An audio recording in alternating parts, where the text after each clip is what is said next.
Friends, welcome to my channel. स्वागत है आप लोगों का मेरी शेयर में। सो गाइस, आज की वीडियो में रिलायंस कैपिटल पे है, जिसका प्राइस आप आज के दिन 11.79 रुपीज़ पे देख रहे हो। और अगर ऑल टाइम देखोगे तो लगभग की 78 तक स्टॉक मतलब बिल्कुल ही फॉल देखने को मिलता है। और अगर हम इसका आईपीओ देखेंगे तो आप देखोगे लगभग 26 अगस्त 2002 को आया था इसका आईपीओ।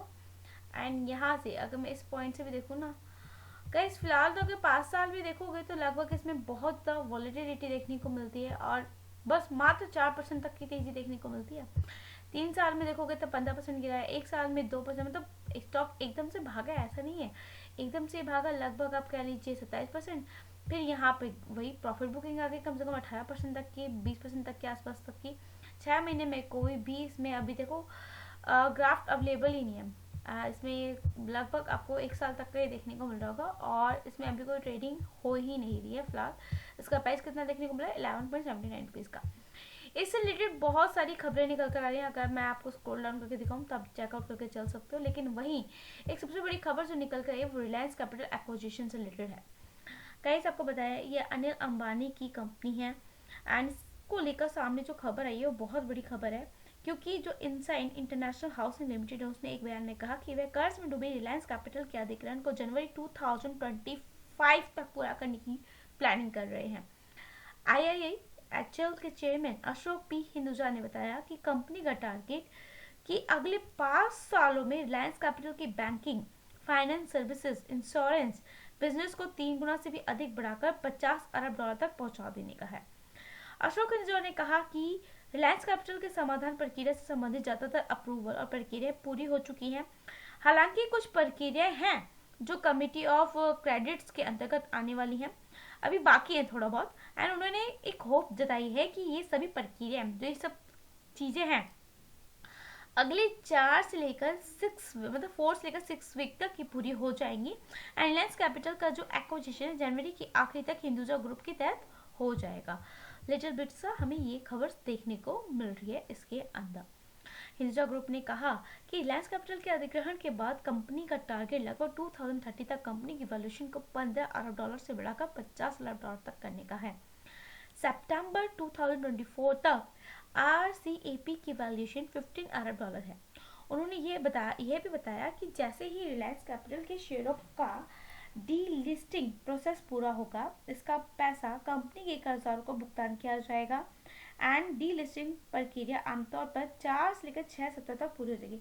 गाइस, इट मीन्स आपको भी यहाँ पे इसका चार्ट कुछ शो नहीं हो रहा है ना, क्योंकि अब इसको एनएससी के प्लेटफॉर्म से हटाया जा रहा है, इसको डीलिस्टेड करा जा रहा है। ठीक है, इसलिए ना आप सोचो कितने लोगों का पैसा इसके अंदर डूबा होगा जिन्होंने इस कंपनी में अगर पैसा लगाया होगा। तो रिलायंस कैपिटल के अधिग्रहण के लिए आईआईएचएल ने कुल 9,650 करोड़ रुपए की बोली दी थी, जिसमें से 2,750 करोड़ रुपए का अमाउंट इक्विटी पोर्टफोलियो के रूप में था, बाकी का हिस्सा डेप्ट के रूप में था। हिंदुजा ने बताया कि सभी 9,650 करोड़ रुपए पूरी तरह से प्रतिबद्ध है, लेकिन उसके साथ देखो वो चीजें हैं, ये सब चीजें अलग पार्ट ऑफ पार्ट चल रही हैं। ठीक है, जिस पैसे के अमाउंट के बारे में बात की जा रही है उसके अकॉर्डिंगली मैं आपको बता रही हूँ। आरसीएपी की सॉल्वेंसी को मतलब जो बैंकरप्ट हो गई थी उसके मजबूत करने के लिए 200 करोड़ रुपए की राशि भी दी गई है। गाइस, रिलायंस कैपिटल के पास कई प्रमुख फाइनेंस संस्थाएं हैं, जिनमें Reliance Nippon life insurance, Reliance general insurance, Reliance money, Reliance security, Reliance asset reconstruction और रिलायंस कमर्शियल फाइनेंस शामिल हैं। पिछले कुछ महीनों में आईआईएचएल के लिए यह प्रक्रिया काफी महत्वपूर्ण रही है। 27 फरवरी 2024 को नेशनल कंपनी लॉ ट्रिब्यूनल ने आईआईएचएल की समाधान योजना को पूरी मंजूरी दे दी थी। इसके बाद लेन देन को पूरा करने की डेडलाइन को बढ़ाकर 31 जनवरी 2025 तक कर दिया गया है। सो गाइस, एक्चुअल में ये खबर निकल गई है सामने, जो मैंने आपको पूरी की पूरी डिटेल के साथ बता दी है। और क्या प्रोसीजर इनका चल रहा है वो भी मैंने आपको समझा दिया है। अप्रूवल देखो, अमाउंट का कुछ आप नहीं कह सकते, जहाँ कभी 9600 तो कभी 9861 का डील का देखने को मिलता है। तो एक्चुअल में अमाउंट ऐसा कुछ भी नहीं है फिक्स। आप ही देखोगे, कभी देखो आप अगर एक आर्टिकल दूसरा आर्टिकल देखोगे ना, उसमें 9600 तक का अमाउंट देखने की डील देखने को मिलती है। ठीक है, जो मैंने अभी आपको थोड़ी देर पहले मैं जिस अमाउंट के बारे में बता रही थी उसके अकॉर्डिंगली, क्योंकि वो मैंने किसी और आर्टिकल से लिखा था कि भाई 9650 तक का करोड़ तक की बोली थी। ठीक है, अब यहाँ पर आप देखोगे जो अप्रूवल जो मिला है कम से कम 9861 करोड़ रुपये तक की डील का मिला है। सो ऐसा कुछ नहीं है, आप चीज़ों को चेकआउट करके चल सकते हो। एंड मैं आपको ये कहूँगी, देखिए अब इसमें एक्चुअल में तो डीलिस्टेड हो रहा है और इसमें ट्रेडिंग भी पूरी तरीके से बंद हो गई और काफ़ी लोगों का पैसा भी डूब चुका है।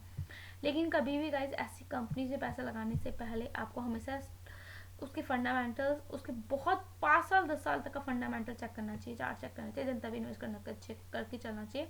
क्योंकि ऐसी कंपनीज में जब लॉस होता है तो दुख बड़ा होता है, फिर उसके बाद से आप कह सकते हो मार्केट से भरोसा उठ जाता है। बाकी गाइज जो बिगिनर है वो मेरी बात समझ गए होंगे, और जो अभी जिनको एक्सपीरियंस है मोस्टली वो पहले समझे होंगे, और बिगनर्स तो अभी उनको थोड़ा सा क्रेज होगा इन्वेस्टिंग का।